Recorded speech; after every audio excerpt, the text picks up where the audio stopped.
And we are back on the build phase. I'm Mr. Ben, and today I was not going to record an episode. I was not going to record an episode this whole week, actually. In the continuing saga of raising teenagers, have yet another family crisis pop off. And I had actually asked Joe to make an episode for me this week. But as I was dealing with serious stuff, I put the Team Apex podcast on in the background today. And I really got to say thanks to those guys because while life is getting me down, I got fired up enough that here I am in front of the microphone, taking a few minutes to pause crisis management and to talk about this game that I love so much. So I appreciate very much Vern and Cell shaking me out of, at least for a moment, shaking me out of my current issue. Anyway, first of all, when Vern texted me, he said, "I hope you disagree so you can snap off on us." And this is with reference to the latest episode of the Team Apex podcast. And I do disagree with a couple things. First of all, Cell, if your games in Snap are lasting 7 minutes, you are doing something wrong, dude. And second, if 7 times 5 equals 30, you are doing something else wrong, man. I'm going to leave the whole Marvel Snap analogy aside. I get it. I also am really enthralled by Marvel Snap, so I understand the desire to reach out and find excuses to talk about it within the middle of a podcast, even if the metaphor doesn't totally fit or the math is terrible. So setting all that aside, the thesis statement of, well, I guess there were two. There were two main points in this most recent episode of the Team Apex podcast, and I strongly suggest listening to that first. I'm not going to do like a hot take thing where I listen and then respond in real time to what the Apex guys have said. I just finished listening to this episode and I'm going to go from memory and try to respond. So my understanding of what their theses, is that the plural? Of what their two statements are is one, Incursion is good, and two, Modern has failed. So I'm going to tackle the Incursion point first. I don't think comparing Incursion and Modern is necessarily fair at this point. Incursion has barely even happened. I think the expectation that more cards, or let me rephrase that. I think the desire that more cards were destroyed in the first Incursion is totally understandable. If this was something that had been going along for the whole life of Versus, taking a more measured approach, I think makes a lot of sense. I understand the logic of, hey, we destroyed cards that showed up at the Incursion event rather than, but like, let's not take our brains out. We know what the problem cards are across all the different formats of Versus, across all the different expansions. I get that they want to like follow the rules, quote unquote, that they've set up for themselves with regard to Incursion. But personally, while I'm not mad about what happened, I would have liked to see different Dr. Doom in particular. I'm a little salty about that one. I wish Doom hadn't got deleted. They instead had deleted the most cancerous invention. But overall, I'm still very optimistic about where Incursion's going. I still think it's a cool idea. It's a cool format, and I hope they just keep cutting big chunks of cards until we end up with a truly unique format. So that is, I think, the minor part of their overall episode, though. I think the main crux of Apex's show, the thing that got me thinking enough about it that I had to come here, think out loud into my microphone, which, by the way, thinking out loud, I just thought of my patrons. If you like what we're doing here, patreon.com/thebuildphase. Shout out to all my patrons this week. There's just a handful of people I promised to shout out by name in every episode, but I didn't pull that up today. So you know who you are, and no less love because I didn't remember everybody's individual name this week. Okay, totally derailed my train of thought there. Oh, man. Okay, so Modern Council has failed. So as soon as Vern said that the first time, there was a period where the claim was not substantiated during the podcast, where he made the claim and then kind of kicked it to Cell, and Cell kind of agreed, but they hadn't made the case yet. And during that gap of time, I was thinking to myself, I bet they're going to call out the lack of updates. I bet they're going to call out the lack of updates. And one of the ways my brain works is when I hear something that I think I'm going to disagree with, I start referencing all the counterpoints like in my head. And the defense of the lack of updates to the Modern Council, I think, is pretty simple. Upper Deck hasn't been releasing cards. And if you approach the Modern Council with the attitude of we're trying to make the least possible changes, we're presenting the best the best ban list that we can. If there aren't new cards being injected, the idea of revisiting the Modern ban list doesn't seem to make a lot of sense. And I think that's wrong. That is absolutely what I was thinking. And Vern almost immediately won me over that is a blind spot, that you were missing the point. And I 100% agree. I'm sad to say. Sorry to let you down, Vern. I can't disagree.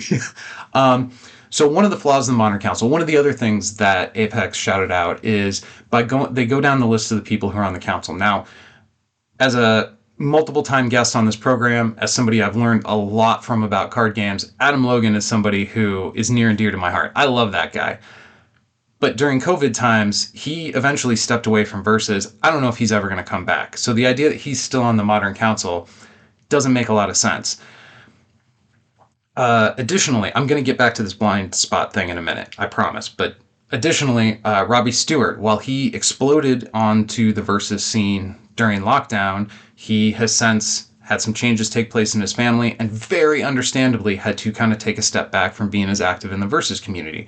There's no shade on any of these guys. There's no shade on anyone who drifts in and out of playing a game. But if you're going to be on the Modern Council, I do think some level of participation probably should be expected. A lot of people look at in-person events as being more valid or more useful than online events. And like, I kind of get that. Like, I have an in-person bias too, in terms of like my enjoyment. But it's just silly to pretend that all the data that we have about what's going on in these online events doesn't count until we see that data played out in person. That's bad logic. That is bad thinking. And it's just true that nobody on the Modern Council, with the exception of David Robbins, is that active in playing in online events. Now, I'm not saying that they've never played. I understand, like, Stax had his quarantine cups, but he has since said he retired from, or was going on hiatus from content creation, and has put out a couple of things since then. But he's not active in the conversations. He's not really an active member of the community. Rob Smallwood, of course, is very well-known and revered figure within the world of Versus, but he doesn't play in online stuff and isn't as active as some of these other people. And Bert, also someone who had some changes professionally in his life, has kind of taken a step back from the game to some degree after the tear he went on at top 80 in all these regionals over this last year. Now, I'm not saying anybody has to go. Well, I'll kick Adam off. Adam has to go. All the love, Adam. But if what the Modern Council is supposed to do is maintain a fun format. So here's one of the things, and this is something I disagree with Apex on. It is just true that if you ban the worst offender in the tuck and pass category, that another offender will rise to take that card's place. That other card will not be as bad as the worst offender, though. And essentially what has happened here is, by banning a lot of this stuff, and I agree with this philosophy, the game should not be over on turn 2. The game should not be over on turn 3. I think those kinds of decks are not good for anything. I don't think they're good at the casual table. I don't think they're good at the tournament table. I like the Modern Council's focus on getting rid of decks that can turn a game into a non-game within a couple of turns. That's smart. But in doing that, and Apex was correct in observing this, other monsters have risen. And Tuck and Pass, I think Monarch, I don't know that I would have called Monarch out as a problematic card until I heard Team Find Solutions themselves make the case that Monarch needs to not be solutionized, but needs to be nuked from orbit. I think they made a very compelling case, and they won me over. I agree. We've seen what Monarch does. It's not the healthiest thing. It's not the most fun thing. And when combined with the healing that's on the Spider Friends team, it's pretty disgusting. Now, does Venom need to get deleted, or is deleting Monarch good enough? That I don't have the answer to. But I also agree. And again, you could also ask that same question of Invisible Woman. Is deleting Monarch good enough, or does Sue have to go? I think Sue should probably go. It's an unfun thing that she does. Sitting across from somebody who's not interacting with you, this is not a game. And it's a non-game in a different way than Maximus coming out on turn 2 is.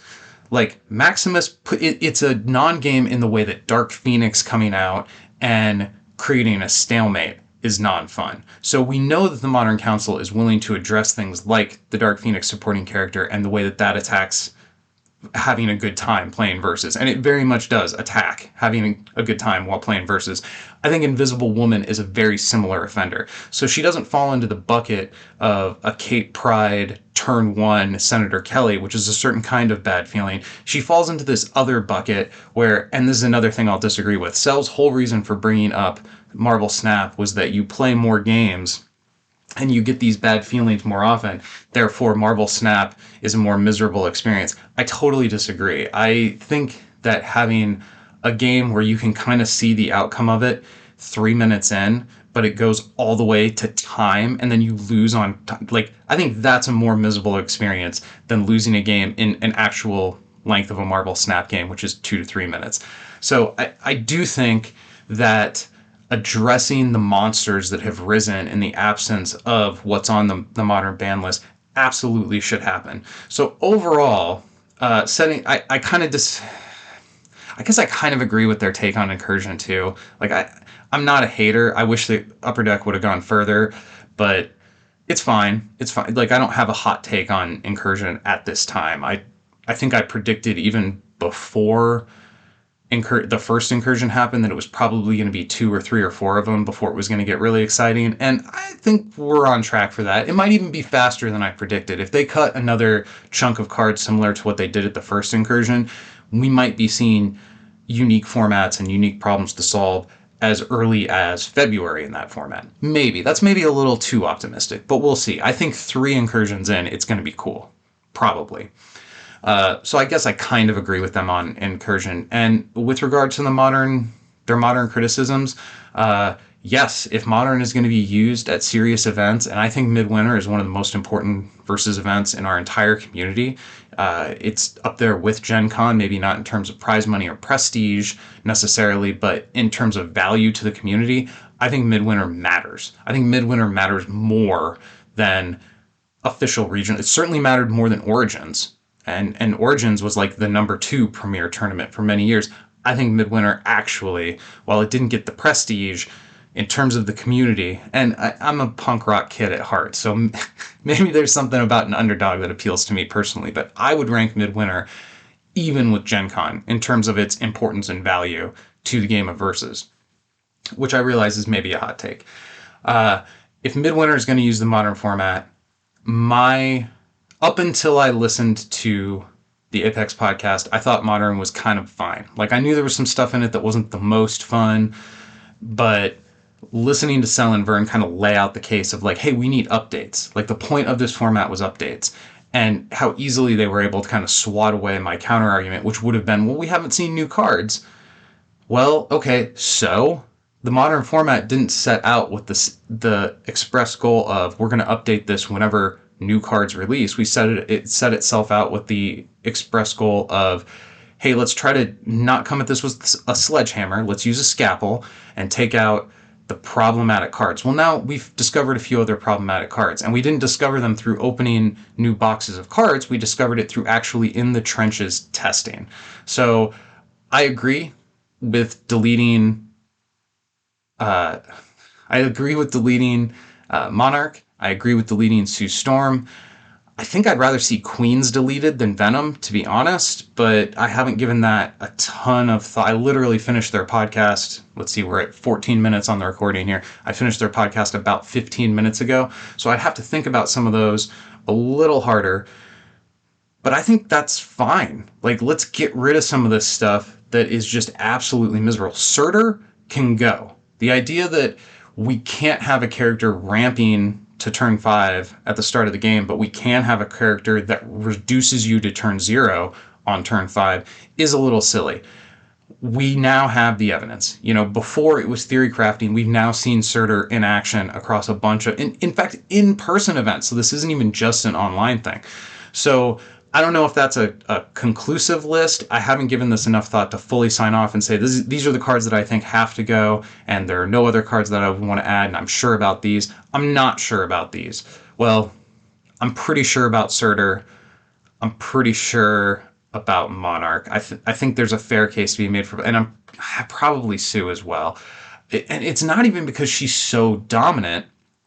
It's because when her game is going according to plan, it's so miserable. And I think that's a valid reason to get rid of cards. The point of us coming together to play games is for people to have fun. Yes, we want to be competitive, and losing is less fun. So like I get there's, some wiggle room there, like, oh, your poor feelings. I don't think that's the case I'm making. I'm not making the case about Sue hurt my feelings. I mean, when I faced her in tournaments, I've beat her. So I know she can be beaten. But the idea that people didn't want to sit and watch the finals, not because they had something else to do, but because it's boring, that's deadly. We don't want that in our game. We want an exciting game. So I think making some changes both to the council itself, I think the membership of the council, everybody that Vern laid out, I think Jason Roosevelt would be a fantastic. Of course, not foisting this on anyone. If you don't want to take on responsibility within the world of Versus, you don't have to. The game is meant to be fun, of course. But I think Jason would be a great addition to the council. I liked the suggestion of Jose as well. The guy has a great head for the game. He's a very skilled player. Tevin from the Black Knight on Discord, I think he came to Versus by way of Dice Throne maybe, or Radlands, but either it's been really cool to see him jump into the build phase server and then kind of get obsessed with all the games that we all play. So he's relatively new, but I think having a relatively new person's perspective on what is or isn't fun would be a really healthy thing for the Modern Council to have. We want formats that new players come in and get excited about, and we also want formats that established players can ask new questions, pose new challenges, solve new puzzles in. And there is going to be some tension between those two things. That is going to be a difficult thing at times to balance. So having different perspectives on the council, I think, makes a ton of sense. Exactly who is going to handle that, who the rally, like the Modern Council bat signal needs to be sent up for to try to make any of these changes happen, that I'm not sure about. But it is a community project. So if the current composition of the council is not interested in continuing the project, I don't think there's any reason why we couldn't have a version 2 of the council rise from active community members and offer. I mean, it's all as official as each other, meaning it's unofficial. You know what I mean? So I think this is a problem we as a community can definitely solve, and I think we should solve. I think as loath as I am to say it, I have to agree with Apex. And not only do I agree with them, I went in, once the claim was made that the Modern Council failed, I immediately went into defense mode and started thinking about how I was going to pick apart Vern's arguments when I did my response. And frankly, he won me over. I think Vernon Cell made some great arguments, and I do think some new blood on the council and some updates to the card list make a ton of sense, and I'd like to see that happen before midwinter. I agree. Go win some games.